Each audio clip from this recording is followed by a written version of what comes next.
If you like true horror stories, don't forget to like the video and subscribe to the channel. A house doesn't have to be old to have secrets. Sometimes fresh paint is just a cheerful lie, covering rot. We didn't know that. We saw a dream on Hemlock Lane, a perfect little colonial, tucked at the end of a cul-de-sac, where the silence was thick as cotton. Me, Mitch, and Clara, we ran toward it, wide-eyed and naive. The real estate agent had a smile like brittle china. She showed us crown molding and granite countertops but all I could focus on was the closet in the master bedroom and the door inside it. 3 feet tall, painted a deep bruised red. A brass knob, shaped like a clenched fist. No keyhole, no lock. Crawl space, she chirped. Nothing to say. But even then, I felt it. Like it was waiting. The first weeks were bliss. Boxes, laughter, late nights tangled in new sheets. We thought we were filling the house with life, but we were just waking it up. Then came the scratching, late at night, from the closet. Scrabble, scrape, scrabble, scrape, always stopping the second I moved. I opened the closet one night, and the red door, it looked darker. It looked hungry. I felt it smiling. "It's just mice," Clara said, light, dismissive. Mice don't whisper. I wanted to tell her, because they had started whispering. At first it was like wind, but then I heard my name. A voice just like Clara's from behind the red door. Mitch's. Come here, Mitch. I'm waiting. That was the night I stopped sleeping. I became obsessed. Every waking hour not at work was spent in front of my laptop, chasing shadows through digital archives, property records, obituaries, missing persons reports.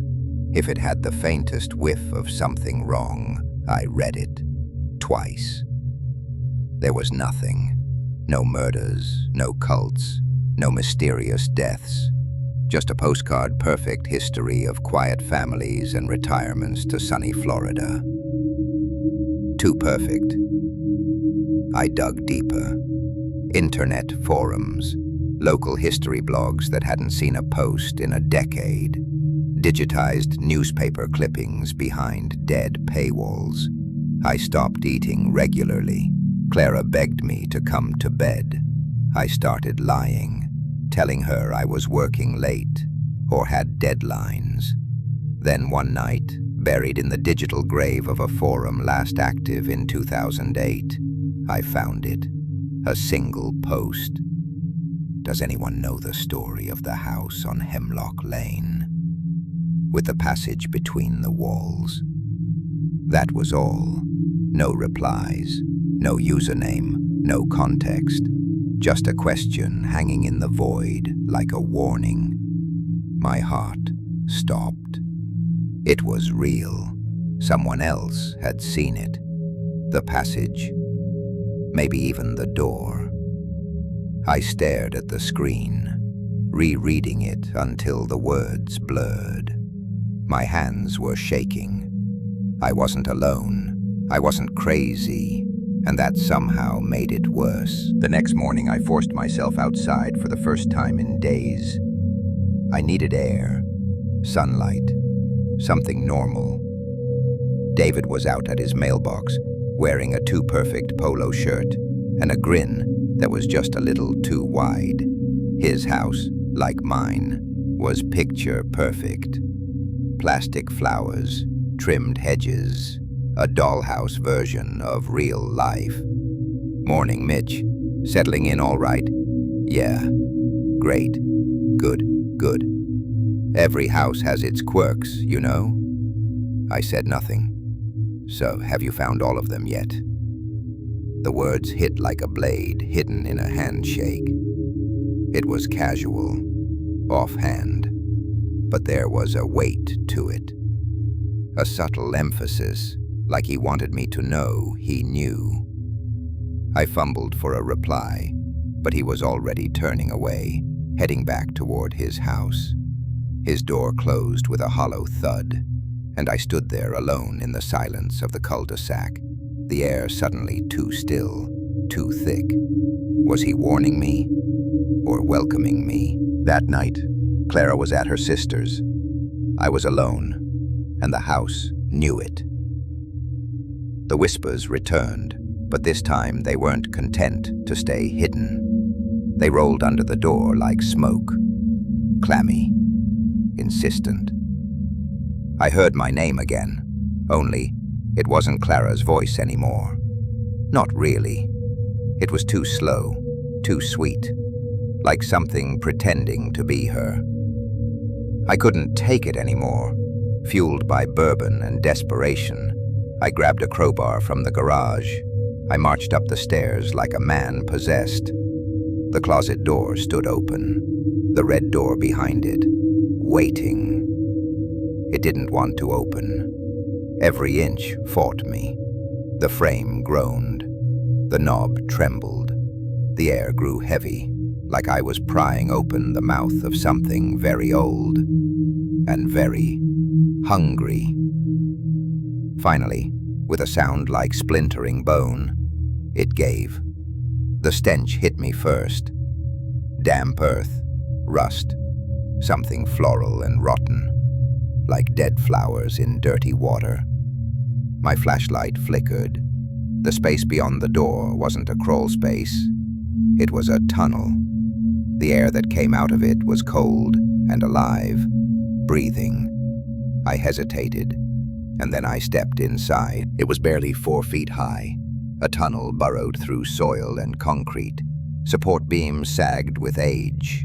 The walls breathed, or maybe that was just me, hyperventilating in the dark.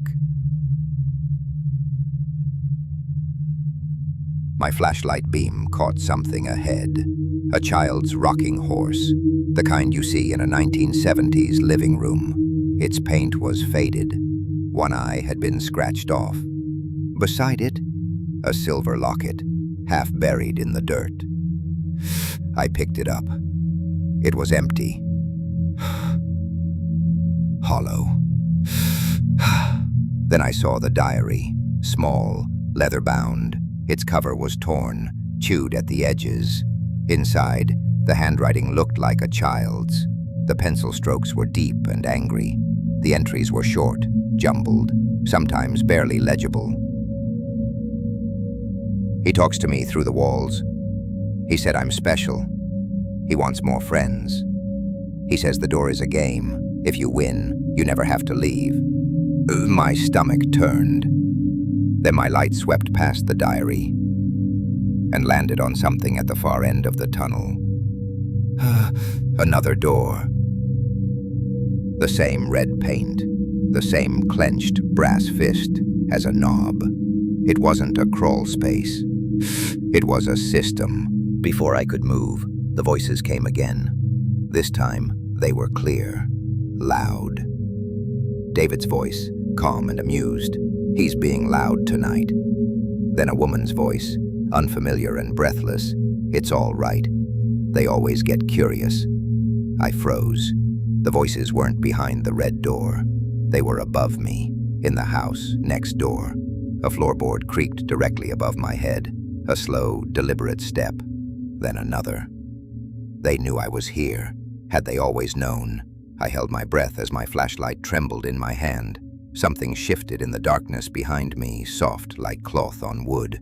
My heart was a drum. I had to get out. But the tunnel seemed longer now. Too long, as if the space had changed behind me, as if the house had moved while I wasn't looking. A new sound joined the voices. From behind the second red door, a thump, then a metallic click, a deadbolt. Something was unlocking. Then came the dragging, heavy, rhythmic, something solid moving across wood and dirt, not walking, dragged, and it was coming toward me. I turned to flee, but the passage was gone, closed off. I was surrounded by earth and darkness. Then my flashlight beam landed on the inside of the red door I had opened to get in.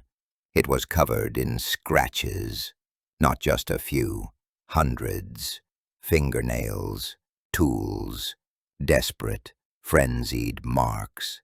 And they weren't on the outside. They were on the inside, on my side. Then came the breath. A cold puff of air on the back of my neck, a child's voice right behind me. "You're not the playmate we were promised." I screamed, and the red door slammed shut with a thunderclap that shook the walls. The flashlight died. The darkness rushed in, thick and absolute. A living thing.